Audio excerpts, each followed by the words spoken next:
नाज़रीन, drama serial जांसार की next आने वाली एपिसोड में आप देखेंगे कि एकदम जब डर जाएगी दुआ तो कहेगी कि नौशेरवान ये सब कुछ क्या है, जिस पर नौशेरवान कहेगा मुझे तो खुद समझ नहीं आ रही, जिस पर दुआ कहेगी कहीं कि ज़ुनैरा बेगम ने तो नहीं करवाया, जिस पर नौशेरवान कहेगा उसकी इतनी जुर्रत कहाँ कि वो नौशेरवान पर हमला करवाए, तो उस पर दुआ कहेगी तो फिर ये कौन था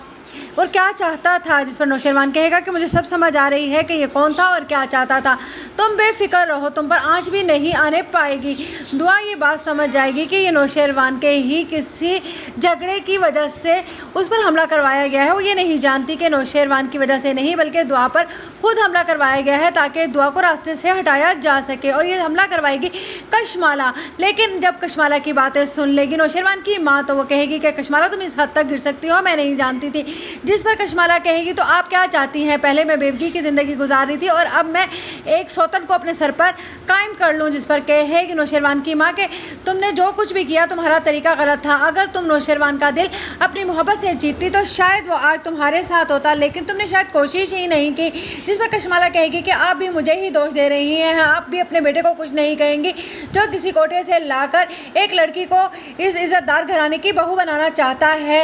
मैं जानती हूँ उस लड़की का नाम दुआ है, जिस पर कहेगी नौशेरवान की माँ अगर तुमने हम लोगों की बातें सुन ही ली हैं तो फिर तुम्हें ये सब कुछ नहीं करना चाहिए था। तुम्हें मालूम है ना तुम्हारे बाबा जान ने किस कदर समझाने की कोशिश की थी नौशेरवान को, लेकिन उसने तो एक नहीं मानी उनकी और तुमने ये गलत तरीका इस्तेमाल किया। अगर तुम थोड़ी सी अक्लमंदी के साथ अपनी शोकन को इस घर से निकाल सकती थी तो वो भी तो कर सकती थी, जिस पर कहेगी कशमाला लेकिन उसमें बहुत टाइम लग जाता और वो लड़की अगर नौशेरवान के दिल में और जगह बना लेती तो फिर, और अगर उनके एक दो बच्चे हो जाते तो फिर तो वो लड़की इस घर से जाने वाली ही नहीं थी। जिस पर कहेगी नौशेरवान की माँ कि ऐसी लड़कियाँ घर बसाने के लिए नहीं बल्कि सिर्फ और सिर्फ दिल बहलाने के लिए आती हैं। कशमाला तुम्हें मेरी ये बात क्यों समझ नहीं आ रही, अब भी वक्त है।